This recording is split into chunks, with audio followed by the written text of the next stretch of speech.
Bonjour Blandine, bonjour à tous. Bonjour. Je suis Anna Jachim, je suis coach en éducation bilingue et biculturelle. J'accompagne les parents qui ont du mal à transmettre les langues maternelles à leurs enfants. Et donc, je travaille surtout avec des parents qui n'ont pas encore commencé à transmettre la langue ou dont les enfants n'arrivent pas à parler. Ils comprennent tout, mais ils n'arrivent pas à parler dans la langue. Je te laisse te présenter avant qu'on commence. Oui, donc je suis Blandine Chassagne et je suis professeure.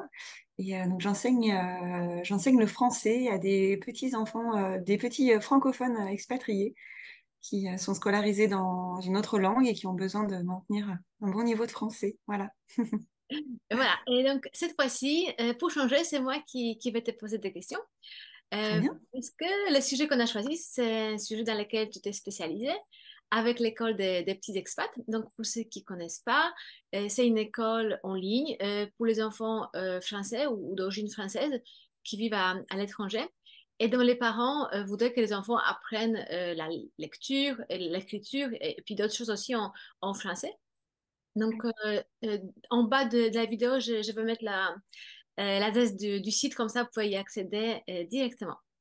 Donc, c'est pour cela qu'aujourd'hui, je vais parler des questions sur l'apprentissage de la lecture et de l'écriture chez les enfants bilingues.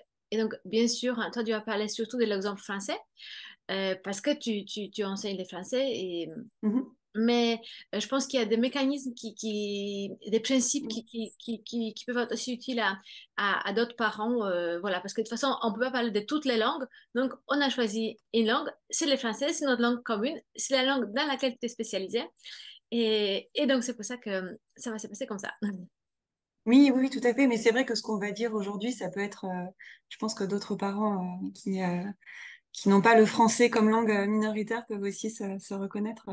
Toi, par exemple, quelle est ton expérience en tant que maman d'origine étrangère? Quelle est ton expérience par rapport à ça, justement?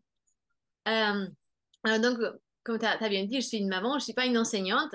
Je ne travaille pas avec les enfants. Et donc, en même temps, ma langue maternelle, c'est le polonais. Et donc, Mhm. c'est super important que mon fils sache pas seulement parler, mais aussi lire et Mhm. écrire en polonais. Et donc, maintenant, il a 10 ans. Et je vais te raconter juste rapidement mon expérience, comme ça, on a un contexte. Et, euh, et en fait, donc, quand il a commencé la lecture en CP, c'était en 2019. Mhm. Donc, ils ont commencé avec la méthode syllabique à l'école et Mhm. ensuite, paf, il y a le confinement. Donc, on s'est retrouvé avec lui à la maison. Il savait pas lire, mais on avait des exercices pour lui apprendre à lire. Donc, tous les jours, la maîtresse nous envoyait de feuilles et donc, c'était à nous de faire le travail. Et donc, avec les Français, bah, on avait la base, donc on le faisait. Et moi, je me suis dit, puisque de toute façon, on travaille avec lui, il apprend le français, bah, c'est peut-être le moment qu'il apprenne aussi le polonais. Parce il y avait quelques bases de l'école, et puis on avait du temps avec lui, et puis il y avait cet argument, puisque tu apprends le français, bah, il n'y a pas de raison que tu apprennes pas à lire et à écrire en polonais, parce que de toute façon, on Mhm. le fait avec toi. C'est pas l'école, on le fait à la maison. Voilà, on n'a pas le choix. Et donc, ça s'est très bien passé. On faisait le deux. Il faisait en français. Et ensuite, moi, je lui faisais il y avait aussi des petits mots, en fait, en polonais. Et comme en polonais, c'est plus facile parce que même s'il y a quelques lettres qui sont différentes et il y a quelques digrammes, on lit Mhm. tout de façon littérale. Donc, il D'accord, n'y a pas de lettres muettes ou voilà, on lit d'accord. tout. Et pour lui, il a vu, ah ouais, c'est beaucoup plus facile.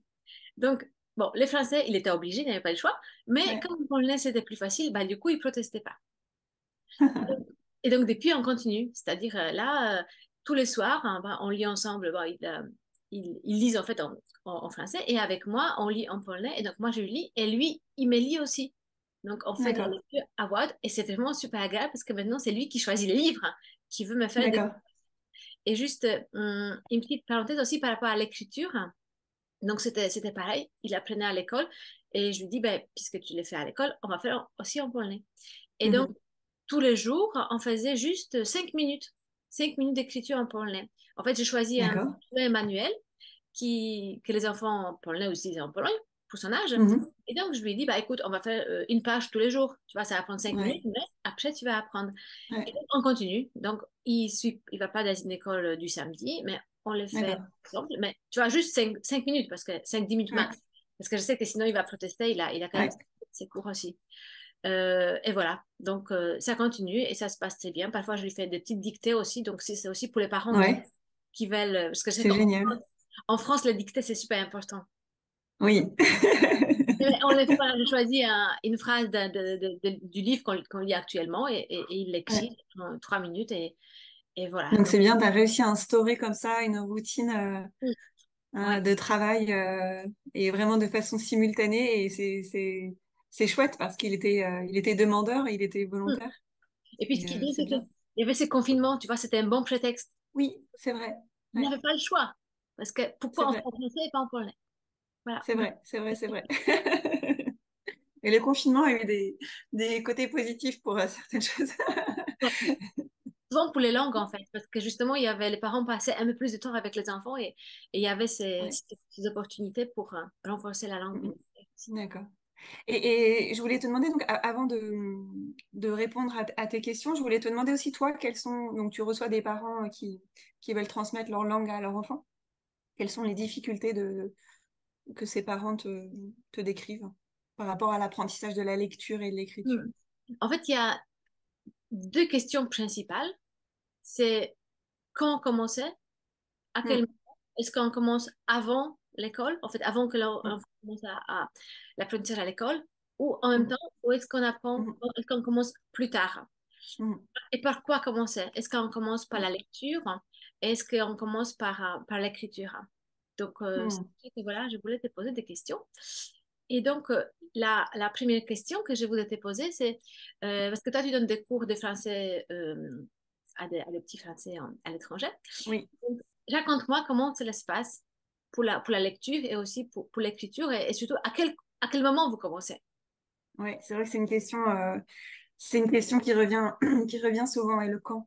Je pense que un enfant, il y a deux possibilités. Enfin, je pense qu'un enfant est capable d'apprendre à lire et à écrire de façon simultanée dans les deux langues, comme toi tu l'as fait. On l'a dit dans notre première vidéo, le bilinguisme, c'est pas une surcharge cognitive pour les enfants. Il n'y a pas de risque de confusion ou de.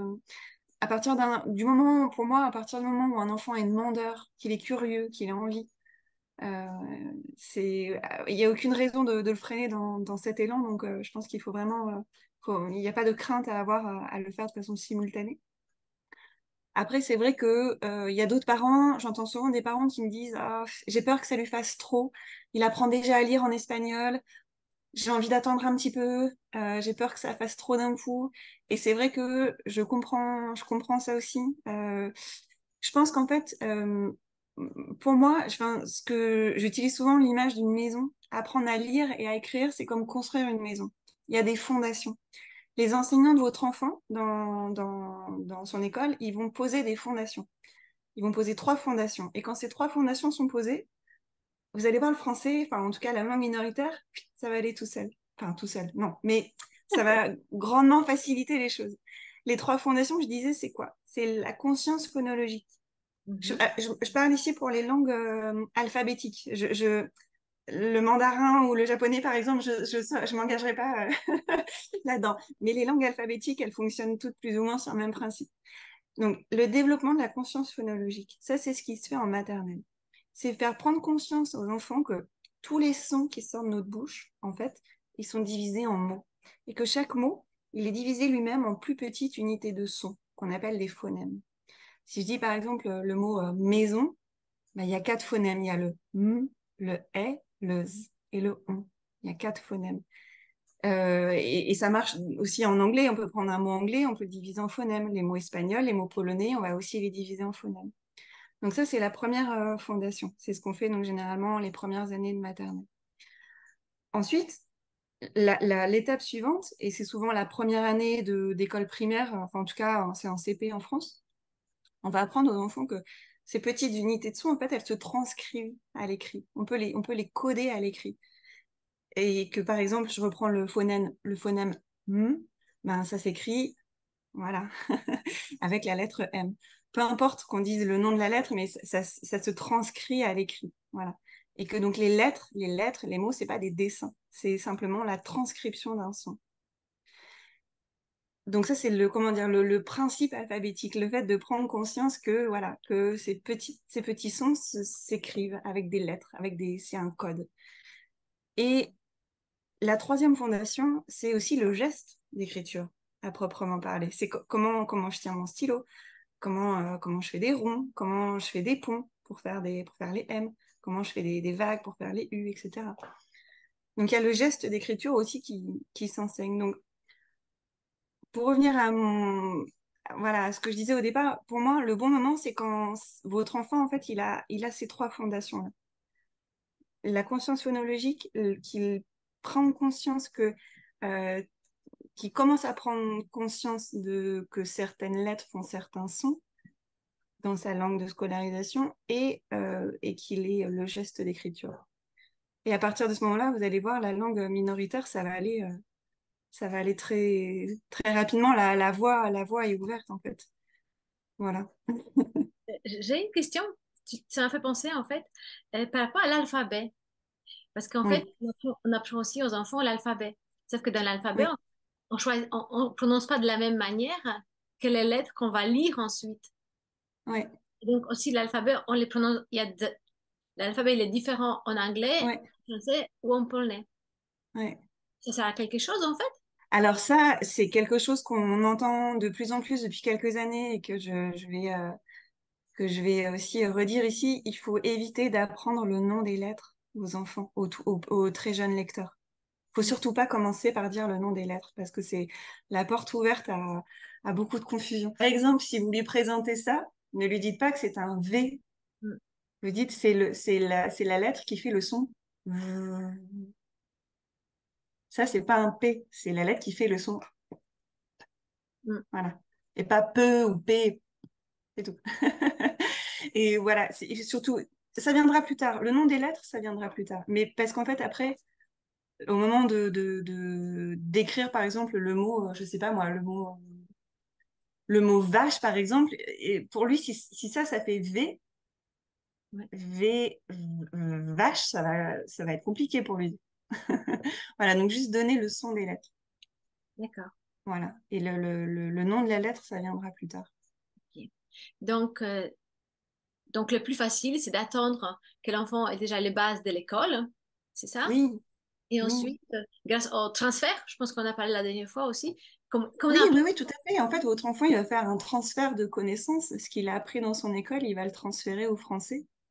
Mm, Et voilà, après, quand je dis attendre, c'est pas non plus attendre des années et des années. Moi, par exemple, il y a une maman là en Australie qui m'a contactée. Son petit a tout juste 6 ans. Et je me suis dit, oh là là, il a 6 ans. Et puis, en fait, après, en discutant avec eux, j'ai réalisé qu'en fait, il savait déjà lire en anglais. Il sait très bien lire. Voilà, il a commencé à lire et à écrire en anglais. Il est demandeur, il a envie d'apprendre en français. Donc, voilà, pour moi, les feux sont verts, c'est bon. Après, il y a aussi il y a des mamans qui me disent parfois, moi, je préfère que mon enfant apprenne à lire dans ma langue avant, parce que comme ça, il va avoir plus de facilité. Parce que vu qu'à l'école, de toute façon, ça va aller tout seul et il sera obligé d'apprendre euh, Ouais, la mm, lecture. Donc, ouais, s'il apprend bien à l'école, bah, du coup, ma langue maternelle, donc la langue minoritaire de l'enfant, va passer à la trappe parce qu'ils ont oui, plus de facilité avec la langue mm, majoritaire. Donc, il y a des oui, gens qui se posent la question, peut-être moi, je vais faire le travail avant et comme ça, mhm, il a déjà des bases dans ma langue, bah, il ne va pas la rejeter parce que c'est ça plus ouais, facile. mm. C'est une solution, mais je pense que c'est plus compliqué, n'est-ce pas? Parce que du coup, les parents deviennent l'enseignant, en quelque sorte. Oui, c'est ça. Parce que quand je disais qu'il faut attendre le feu vert et les trois fondations, c'est parce que finalement, ben, c'est se reposer un petit peu sur le travail des enseignants. Alors, si des parents se sentent tout à fait capables de faire ça et se sentent compétents pour le faire, pourquoi pas? Oui. Pourquoi pas? Après, c'est vrai que C'est du oui, il travail. faut faire attention, c'est pas quelque chose qui s'improvise.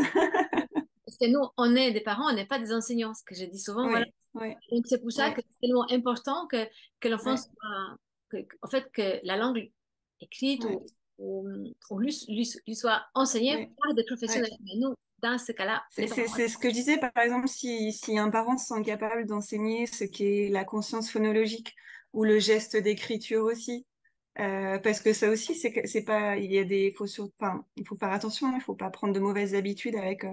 le geste d'écriture et la manière dont on forme certaines lettres, par exemple. Donc, faut faire attention à pas, faut faire attention dans quoi on va et faut faire attention à ne pas prendre de mauvaises habitudes aux enfants. Ouais. Ouais.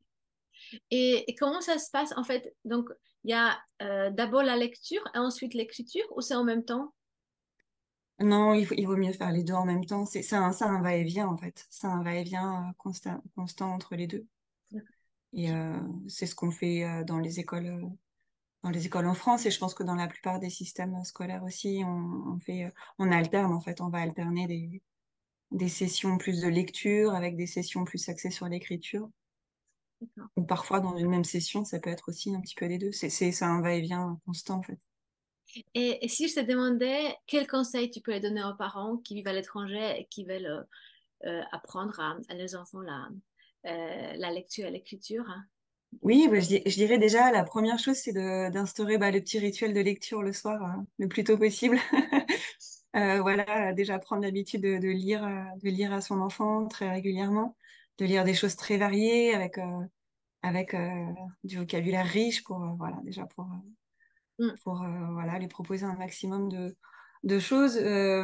Guetter aussi les signes quand votre enfant est prêt à lire. Il y a des signes, par exemple, un enfant je l'observe avec mon fils de 4 ans, c'est pour ça que mais je oui. vois qu'il commence, quand il prend un livre, il met son doigt comme ça, et puis il fait semblant de lire, par exemple. Ça, je pense qu'il a vu sa maîtresse faire ça, donc voilà, c'est des petits signes qui montrent ils ont envie de lire. Et puis ensuite, il y a des méthodes, on peut essayer pour enseigner la lecture à ses enfants. Je montrais là, par exemple, ces petites lettres, c'est des lettres, c'est une méthode en fait de Céline Alvarez, je sais pas si tu connais. Oui, j'ai vu son livre. Euh, donc elle fait des lettres mobiles. Alors c'est parfait pour le français parce que donc elle a fait il y a des lettres, il y a les consonnes comme ça, les voyelles. Et puis, il y a surtout ce qui pose problème avec le français, c'est les digrammes, c'est-à-dire les lettres qui se prononcent ensemble. Donc, il y a les on, il y a les ou. Donc, ça permet de bien visualiser les lettres qui se prononcent ensemble. Donc, c'est aimanté, on peut jouer avec le frigo, il y a des petites images comme ça, on peut déjà écrire des petits mots. C'est une méthode aussi qui vient avec des livres. Il y a des petits livres qu'on peut commencer à lire tout seul. Voilà, une petite collection de livres comme ça Mhm. que les enfants commencent à lire tout seuls et qui reprennent en fait, qui reprennent les petites lettres mobiles. Voilà, donc ça peut être ça. On peut commencer par ça, par exemple. Oui, ça c'est une très bonne idée. On a ça aussi en polonais, en fait, des livres pour les enfants avec des niveaux différents. Donc, tu as D'accord. des livres niveau 1. Donc, l'enfant, en fait, il n'y a pas beaucoup de mots, il y a beaucoup de dessins. Et Oui, c'est des mots qui sont courts, il n'y a pas de digrammes, ouais, c'est des mots vraiment faciles. Et donc voilà, comme ça, l'enfant, il commence avec ça. Et ensuite, petit à petit, il y a des niveaux 2 et 3 où il y a de plus mm, de mots et les mots sont plus complexes. Après, ce que je conseille aussi aux parents, comme l'enfant, il commence à lire, et donc le parent, par exemple, lit le soir une histoire, hein, on demande à l'enfant, est-ce que toi, tu peux, par exemple, lire les titres? Ou, oui, par exemple, tu me lis le début de la première phrase. ouais, Et comme ouais, ça, on fait de plus en plus. ouais, Et puis ouais, l'enfant, il voit qu'il arrive à le faire, hein, ouais, quelle que soit ouais, la langue. Et du coup, ouais, on lit ouais. ensemble. Donc, c'est ça aussi, c'est... Oui, oui, oui, lire tout à fait, ouais, lire ensemble le soir et effectivement se partager les choses. Et puis aussi, ce que je trouve important aussi, c'est de guetter dans le quotidien des petites situations où votre enfant peut écrire des petites choses. Par Hein. exemple, confier, je sais pas, moi, lui demander d'écrire la liste des courses, par exemple. Euh, ou lui demander d'écrire, je sais pas, ça peut être aussi un mail ou un petit texto à quelqu'un de la famille, écrire une lettre, faire une correspondance scolaire, enfin une correspondance avec un cousin, une cousine. Mm. Voilà, ça peut être voilà, écrire des petites choses. Là, par exemple, il y a bientôt Noël, écrire la liste au Père Noël. Bon, mais il faut en fait, ça rejoint aussi ce qu'on disait dans les premières vidéos, il faut créer un besoin et Oui. créer un intérêt, parce que si c'est juste pour écrire, juste pour faire des exercices, j'ai peur que les enfants se lassent au bout d'un moment. Il faut aussi, je pense, essayer de trouver des situations concrètes. On a besoin d'écrire. Et ça me fait penser, tu sais, il y a une petite astuce que je donne souvent aux parents avec qui je travaille. Par exemple, quand l'enfant va à l'école, on peut lui mettre un petit mot par exemple, dans son sac, dans son cahier, Oui, non, dans oui, l'autre langue. Et donc, il va, ouais, ah oui, ma maman, elle m'a écrit, et oui, ou avec son sandwich, je sais pas s'il a, voilà, s'il a, oui, ouais, ouais, il est à l'école ou pas. Ou parfois même, ouais, par exemple, les week-ends, à un moment, je mettais aussi sous l'oreiller de mon fils un petit mot, ouais, style, je sais pas, souris-moi, ou quelque chose comme ça. ouais, Et donc, ouais. ça c'est agréable parce que, Ouais, c'est super. ouais, c'est chouette aussi. Oui, oui, Et, il y a le côté affectif aussi et ouais. relationnel qui est important. Et sinon, j'ai encore une question. Elle est peut-être typiquement franco-française, mais peut-être pas uniquement. Donc, je pense qu'elle peut intéresser aussi d'autres parents. C'est la question de l'écriture cursive. Parce qu'en France, Hmm, c'est quelque chose sur quoi on insiste beaucoup à l'école. Et moi, par exemple, hmm. j'adore voir mon fils écrire. C'est-à-dire, c'est vraiment très beau. Et quand je l'ai envoyé à ma mère, je lui ai envoyé une page de son cahier, elle dit, «Ah, mais en Pologne, on n'écrit pas comme ça, mais qu'est-ce qu'il est Ah doué!» oui, Et en fait, c'est pas qu'il est doué, en fait, il est peut-être doué, mais en France, vraiment, on utilise la cursive. Alors, qu'est-ce que tu en penses? parce qu'en Pologne, par exemple, on utilise l'écriture script, alors, Non, l'autre écriture. non, on écrit à la main, mais c'est moins joli en fait. Tu vois, les lettres, Hmm. elles sont, oui, elles sont moins élégantes, je dirais. Il Ah n'y a oui. pas parce que là, par exemple, quand ils écrivent, moi, parfois, je me dis, ah oui, mais c'est comme dans des livres où il y avait des moines qui écrivaient au Moyen Âge. Bon, mais c'est quand même joli. En Pologne, oui, ils écrivent, mais déjà, les lignes sont plus larges, en fait. Donc, tu vois, c'est pas Hmm. un peu gros. Donc, je trouve que c'est Ouais. moins élégant. Et donc, voilà, qu'est-ce que tu en Oui, penses? alors c'est vrai que c'est une question aussi qu'on m'a déjà posée. Est-ce qu'il faut s'inquiéter si notre enfant n'écrit pas, n'apprend pas l'écriture cursive, donc l'écriture en attaché dans son école? Des écoles anglophones, par exemple, où on apprend donc à écrire en script. Euh, Tu disais que c'était joli, c'est vrai que c'est beau et c'est aussi utile en fait. L'écriture cursive, elle a des avantages. Euh, Bon, déjà, bon, c'est vrai qu'elle est très, voilà, elle est très ancrée dans la culture. Elle est dans les programmes aussi, il faut le savoir. Elle est dans les programmes jusqu'au CM2. Et puis, c'est vrai qu'elle a des avantages. Elle permet déjà aux enfants de bien visualiser ce que c'est qu'un mot dans une phrase. C'est-à-dire que dans une phrase en écriture cursive, les mots sont vraiment séparés les uns des autres. Et c'est vrai que dans une écriture script, quand un enfant ne maîtrise pas encore bien les espaces, qui fait le même espace entre les lettres qu'entre les mots, Mhm, il va avoir du mal à visualiser ce que c'est qu'un mot. Et puis il y a aussi la cursive permet d'éviter des confusions de lettres. Par exemple, le B et le D mhm. sont très différents en cursive et ils sont, tu sais, ils sont en miroir Oui. en écriture script. Et c'est souvent c'est une confusion très fréquente. Il y a d'autres lettres comme ça. Et puis l'écriture cursive aussi, elle permet d'écrire beaucoup plus rapidement. Voilà. Donc c'est vrai elle a des avantages. Elle a des avantages. Après, c'est vrai que est-ce qu'il faut s'inquiéter? Est-ce qu'il faut enseigner l'écriture cursive à son enfant expatrié? Je dirais que ça dépend en fait s'il y a un retour en France qui est prévu ou pas. Si une famille me dit bon, non, non, enfin, notre enfant ne sera jamais scolarisé dans une école en France, on va jamais rentrer, ou en tout cas pas à court terme. J'ai envie de dire, bon, pourquoi? Parce que c'est vrai que c'est long à apprendre, ça demande beaucoup d'efforts, beaucoup d'énergie. On commence à la maternelle, on continue après au CP, CE1, on continue à donner des fiches pour bien avoir le geste, etc.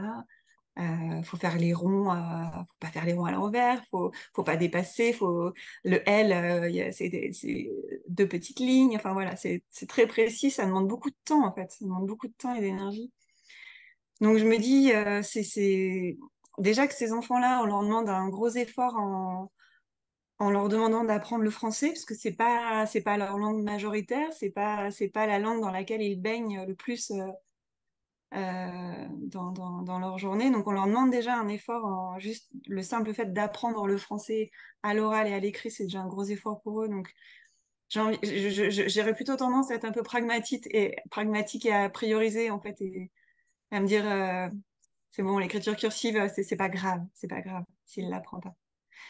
Par contre, c'est vrai qu'un enfant, si c'est une expatriation assez courte et que l'enfant risque de revenir dans le système scolaire français à un moment donné, en primaire, c'est vrai que la question peut se poser.